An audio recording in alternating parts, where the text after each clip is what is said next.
అన్నా ఇప్పుడే ఆంధ్ర కింగ్ తాలూకా అనే సినిమా చూసిన అన్న. సినిమా మాత్రం బొమ్మ బ్లాక్ బస్టర్ హిట్ అన్న.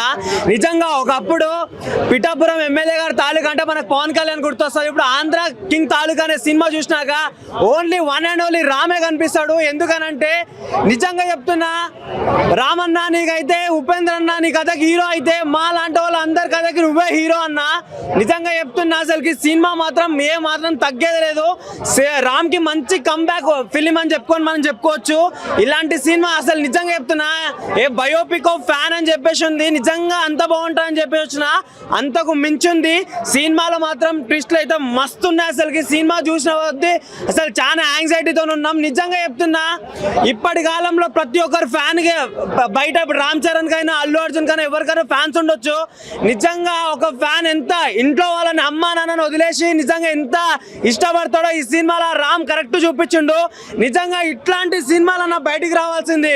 ఎందుకంటే ఇప్పుడు రామ్ ఎంత కష్టపడ్డాడో, ఎంత తంటాలు పడ్డాడో, ఒక్కొక్క హీరోని నమ్ముకొని కొంత వేలాది మంది బయటకు వస్తుర్రు. ఎట్లా అంటే వాళ్ళ ఇంట్లో అమ్మ బంగారం అమ్ముకోనైనా సరే, లేకపోతే ఇంకోటైనా సరే, అసలుకి సినీ ఇండస్ట్రీ అంటే పిచ్చి. నిజంగా చెప్తున్నా, అట్లాంటి అందరికి ఒక మంచి ఫిలిం అని చెప్పుకోవచ్చు.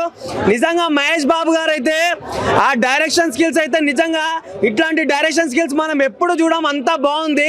ఉపేంద్ర గారు రామ్ గారు చూస్తుంటే మనం ఒక సాగర్ని సముద్రాన్ని అంటే సూర్యుడిని సముద్రాన్ని చూస్తే మనకి ఎంత ఆహ్లాదకరంగా అనిపిస్తుందో, ఒక రామ్ని ఒక ఉపేంద్రని చూస్తుంటే అంతకు మించి అనిపించింది. ఇలాంటి సినిమా చాలా రామ్కి అయితే మంచి కంబ్యాక్ అని చెప్పుకోవచ్చు. ఇంకా వివేక్ గారు అయితే మ్యూజిక్ అయితే అద్దర కొట్టారన్న. బ్యాక్గ్రౌండ్ మ్యూజిక్ అయితే దద్దరిల్లిపోయింది. దీంట్లో రాహుల్ రామకృష్ణ గారి ఫ్రెండ్షిప్ క్యారెక్టర్ అయితే ఇంకా ఇర్రగా తీసిర్రు. ఫ్రెండ్ అంటే అట్లా ఉండాలని చెప్పేసి ఉంది. నిజంగా చెప్తున్నా, ఇప్పుడు ఈ సినిమా చూసినాక నాకు నిజంగా షర్ట్ ఇప్పాలని ఉంది. కాకపోతే మీడియా ముందర బాగుండాలని చెప్పేసి ఇప్పట్లేదు. ఇట్లాంటి సినిమాని మనం ప్రోత్సహించాలి. సినిమా బ్లాక్ బస్టర్ హిట్ అన్న.